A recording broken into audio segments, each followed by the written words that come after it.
Думаю, нет такого человека, который никогда не катался на велосипеде. Это одно из самых доступных транспортных средств уже на протяжении многих десятилетий. Байк-мессенджеры, также известные как велокурьеры, это люди, которые работают в курьерских компаниях, перевозя грузы на велосипеде.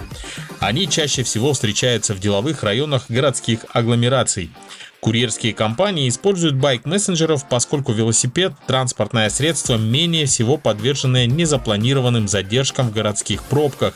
Таким образом, становится возможным предсказывать время доставки груза. Если затронуть историю, то практически сразу же после начала развития велосипедов с педальным приводом в 60-х годах 19 века люди начали использовать их для перевозки грузов. Возможно, в Якутске велокурьеры не так сильно распространены, как в центральных городах России, но тем не менее они есть, и нельзя не учитывать большое количество велосипедистов. В одном из прошлых выпусков я распаковал городской велосипед на небольших 20-дюймовых колесах, и сегодня на нем попробую себя в роли велокурьера. Конечно, этот сюжет не претендует на раскрытие всех нюансов работы доставки на велосипеде, но тем не менее, думаю, много интересного получится показать. Испытано на себе. И сейчас, друзья, прежде чем, конечно, приступить, как и на любую работу, нужно пройти процесс регистрации. И познакомьтесь, Ольга Амбросимова, директор по персоналу компании Foodboom. Ольга, здравствуйте. Здравствуйте. Ну вот, я пришел к вам, хочу устроиться велокурьером. Что мне для этого нужно? Ну, первым делом нужно это паспорт, СНИЛС, ННН, для того, чтобы мы непосредственно вас оформили в доставку. А в дальнейшем скачать приложение, мы выделим вам пин-код, и по этому пин-коду уже сможете спокойненько работать.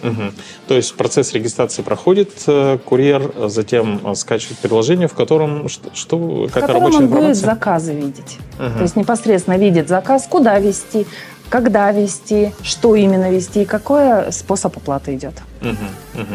А в целом вообще в основном в вашей службе доставки, например, больше курьеров на автомобилях или на велосипедах?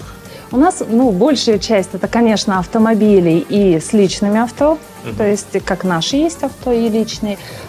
Плюс вело и самокаты, они в меньшей степени в основном на лето, когда тепло. То есть до +3 они вот у нас развозят.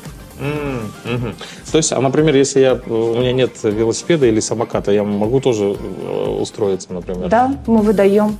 То есть тоже да. Есть еще и фирменные? Да, мы предоставляем непосредственно самокаты, велики, либо со своим можно. В нашем случае я приехал на своем велосипеде, как видите, да, уже немножко покраснел. Но как называется приложение, как его скачать? Приложение называется Айка Драйв. Так, приложение скачалось, открываем. Так, разрешаем. При использовании, да? При использовании геолокации и начать работать. Заказы вы будете в таком формате видеть. То есть там будет указано у вас, куда доставляем, номер телефона нашего клиента, соответственно, на какую сумму и какая форма оплаты, и плюс какой заказ. Когда вы это все принимаете, приезжаете к нашему гостю, передаете данный заказ и нажимаете «Доставить». Все. То есть у вас это сразу с приложения будет завершен. То есть я приезжаю, и вот этот бегунок доставить закрываю после оплаты уже? Да, когда вы полностью с гостем уже попрощались. Все. Ну что, чуть не сказал церемонию, практически, процедуру регистрации я прошел, приложение у меня рабочее есть, и теперь ждем заказ. Испытано на себе. Ну и, конечно, способы оплаты бывают разные. Это наличный и безналичный расчет. Для того, чтобы принимать заказы по безналу, нужно получить терминал. Терминал выдает администратор. Здравствуйте. Так, 7112. Терминал никогда в руках не держал. А как он работает? Так, ну что, терминал, значит, мы включили и... Потом нажимаете на зеленый. Вводите сумму. Такая-то сумма. И опять зеленую. И опять зеленую, и человек должен приложить. Если что, то можно что-то отменить желтой кнопкой, да? Да, красный отменить, желтый стереть. Все. Ничего сложного. Нужно будет один раз на красный нажать. Когда потухнет... потому что никакие кнопки реагировать не будут, будет только красненькая реагировать. Чтобы он включился. Все понятно. Спасибо. Этот чек оставляю вам, да? Все, ну а теперь я полноценный курьер.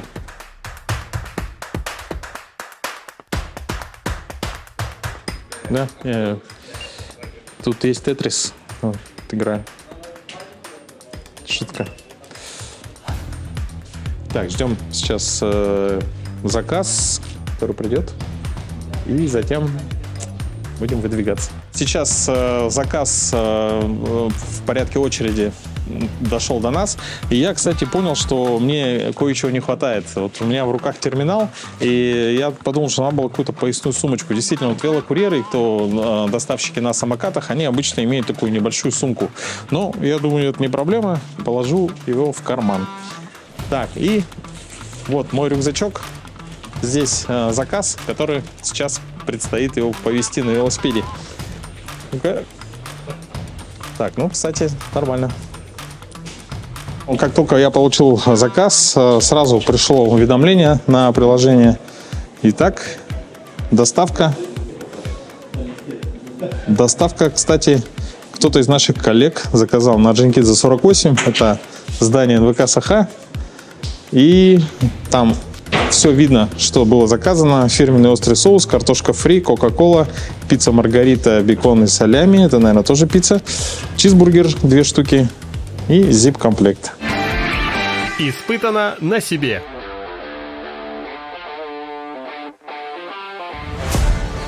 Так, ну, друзья, я готов. Сейчас будем размещаться на велосипед и делать доставку.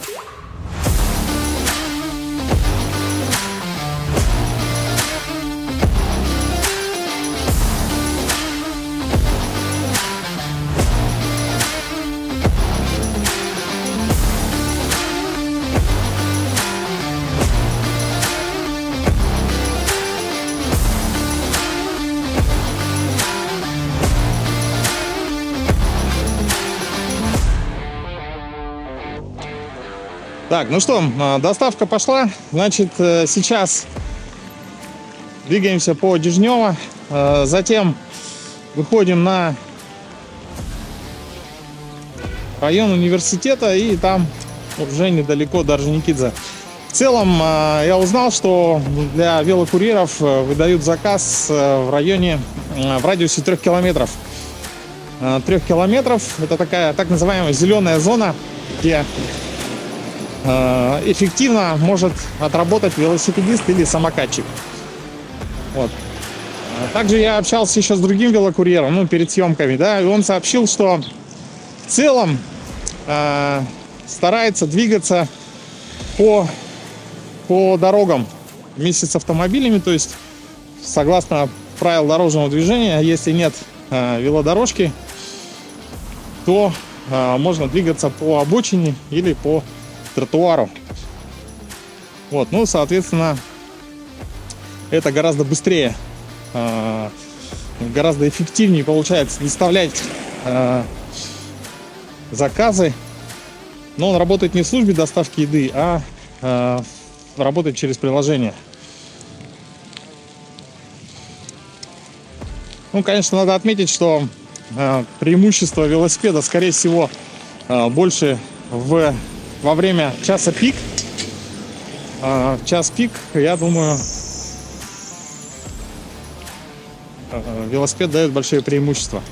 Ну и, конечно, не забываем при переходе, пешеходного перехода, при пересечении дорожной части, дороги, всегда спешиваться велосипедов. Вообще, также хотелось бы отметить, в городе, в нашем, в Якутске, сейчас очень распространены прокатные самокаты. Самокатов это также касается, но, к сожалению, большому, практически никто этого правила не придерживается. Самокатчики летают и не только по пешеходному переходу, но и, соответственно, по тротуарам.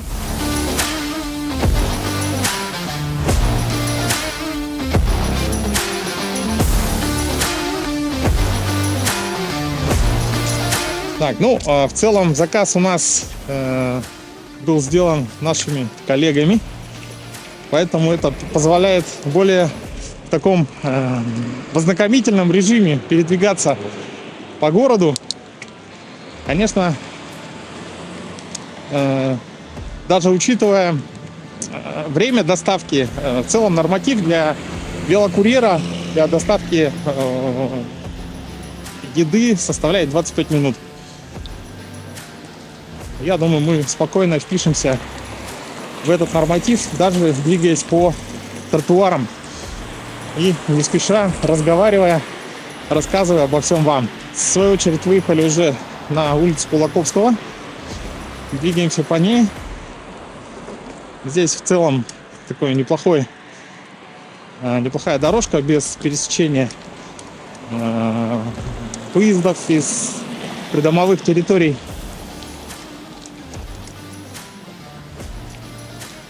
Ну и погода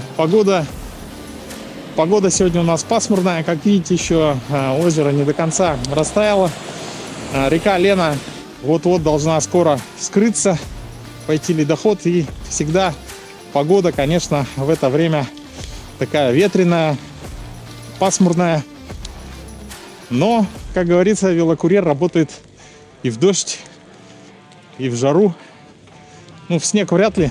Но есть и такие, я думаю, люди, которые могут поработать курьером и велокурьером и зимой. Но в целом нам с погодой повезло. Надеюсь, дождь не пойдет. Сейчас, по-моему, если не ошибаюсь, пройдена примерно половина пути. Здесь есть преимущество и в том, что вам не нужно тратить деньги на ГСМ. Да, у вас, грубо говоря, есть велосипед, и вы получаете от заказа 150 рублей, если не ошибаюсь. Ну, если я ошибаюсь, то на экране напишу. 150 рублей за доставку. Вы работаете на свежем воздухе, зарабатываете деньги и как бы занимаетесь спортом.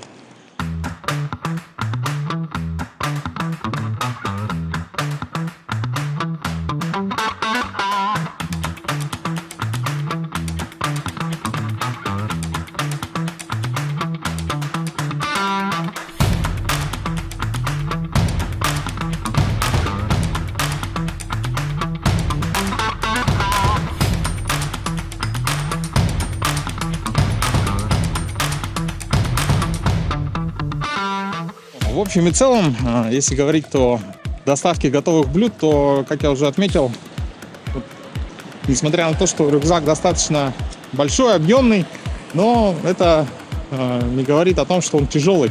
Смотрит сам оператор, если заказ объемный, то велокурьер везет его один. Если, допустим, два небольших заказа, там, допустим, пара пиц, пара гамбургеров, то можно загрузить, в принципе, все в один рюкзак на одну поездку.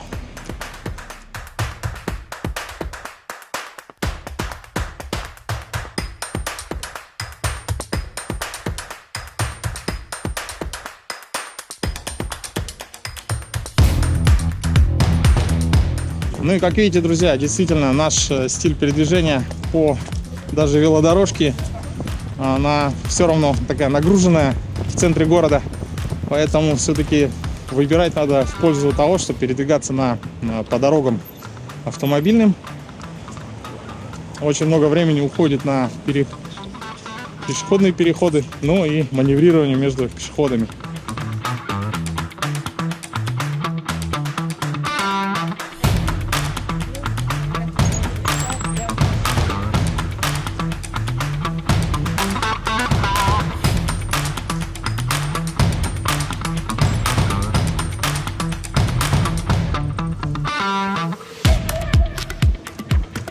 Как видите, на некоторых светофорах нас даже догоняют пешеходы.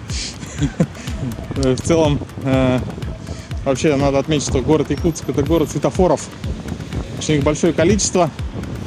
Но радует вот такая вот велодорожка прямо в центре города, на проспекте Ленина. Очень удобно.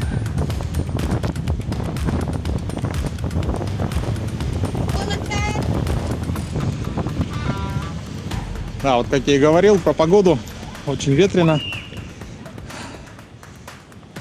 и следующий светофор. Сколько мы? Мы все красные. Да, еще один светофор на 40 секунд.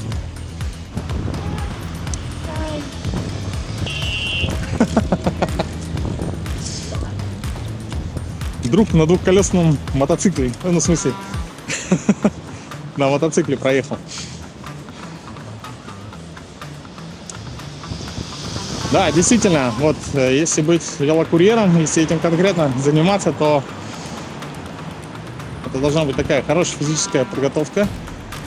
Вы должны быть готовы к любой погоде.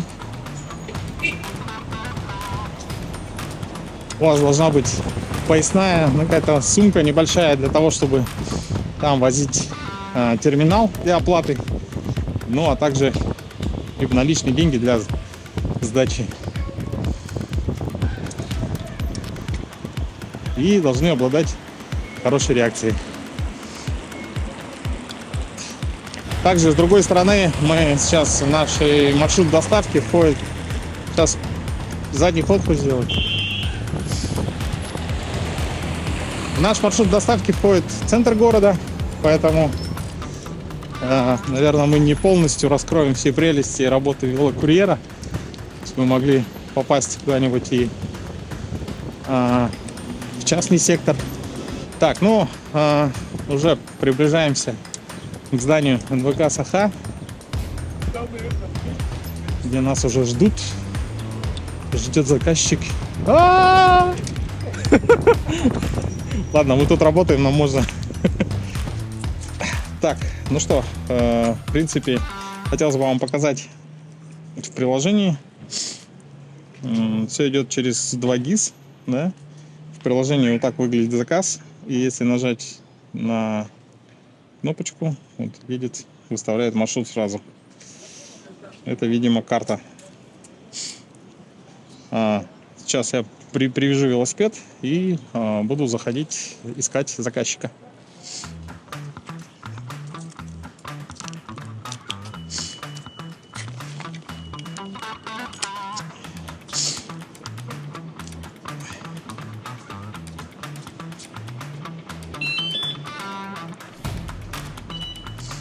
Обратите внимание, друзья, какой спортивный коллектив на НВК Саха, Якутия 24. Раз, два, три, 4, 5, 6, 7, более 8 велосипедов.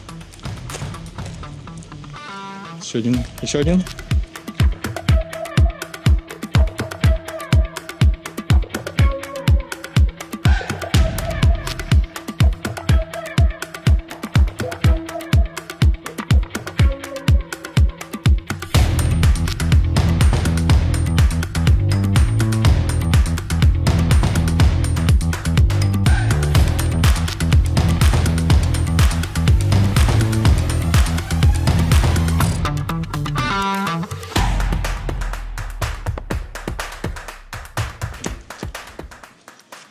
Добрый день.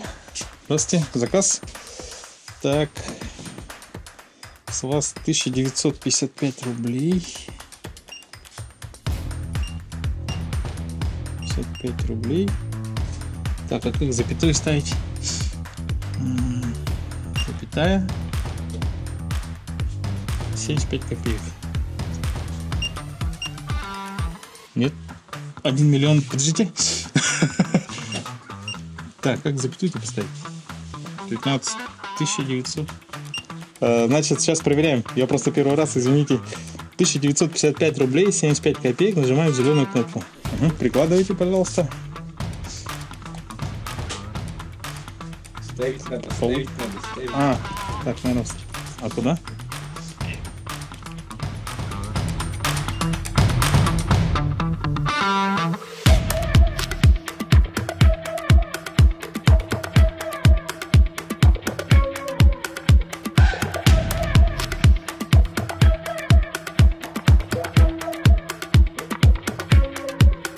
Пожалуйста.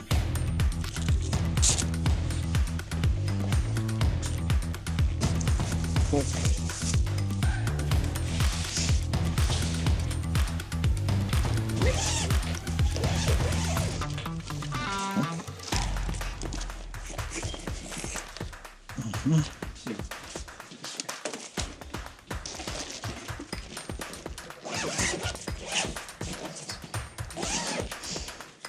Всем приятного аппетита. До свидания.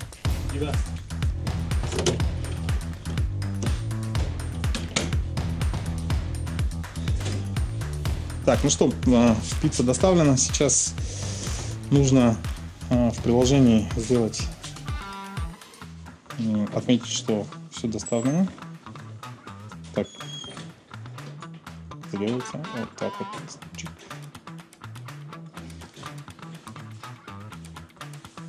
Все. И теперь уже в службе доставки знают, что свой заказ я доставил.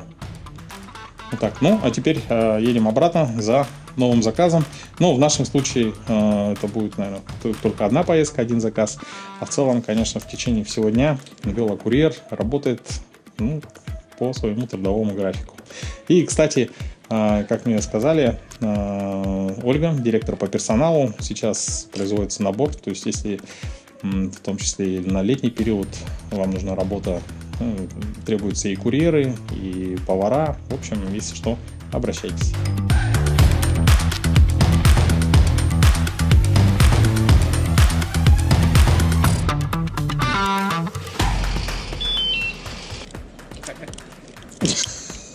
Неудобно. Ну, вот так обычно велокурьер не выглядит, да? Но выглядит тот человек, который снимает про велокурьера. Сейчас у меня перевес идет немножко вперед. Сумка потому что пустая. Ну, а Петр, сейчас мы его освобождаем, потому что ему нужно ехать по делам дальше. Ну, а я, в свою очередь, сейчас должен вернуть сумку и терминал обратно в службу доставки. Все, Петр, спасибо.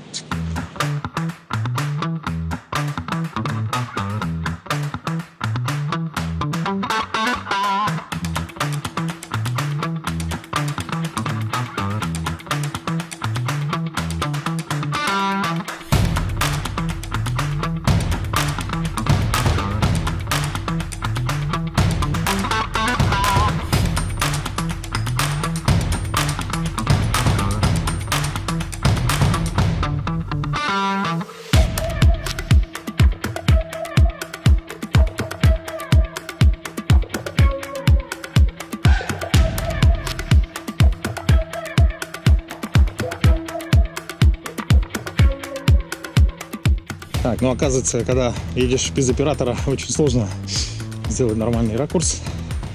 Но, тем не менее, пока еду обратно до службы доставки, можно подвести некий итог.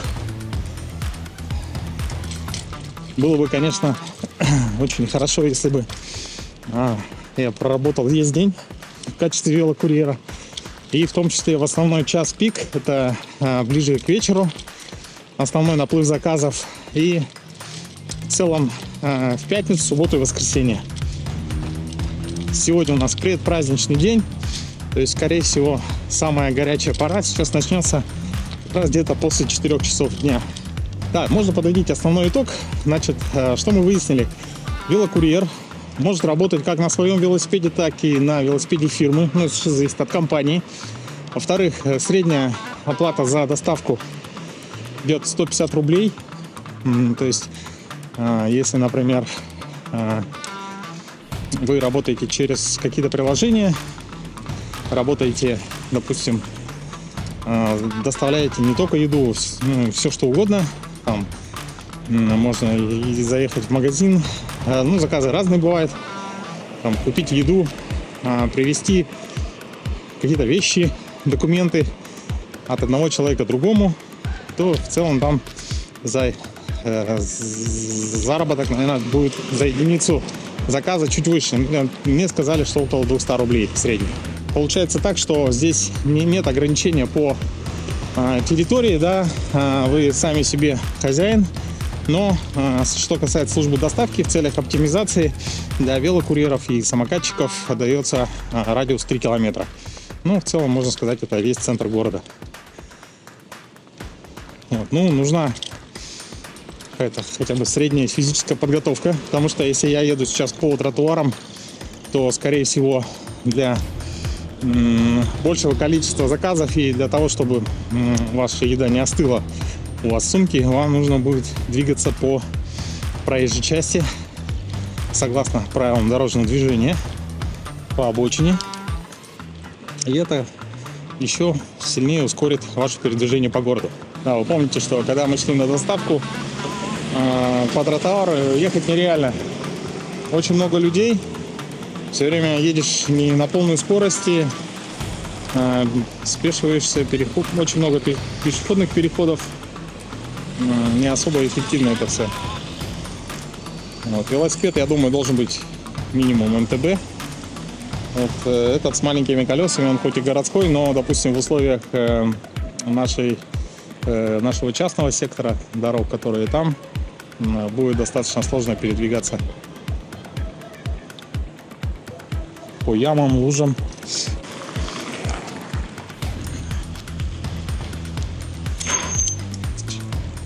Вот так вот, друзья.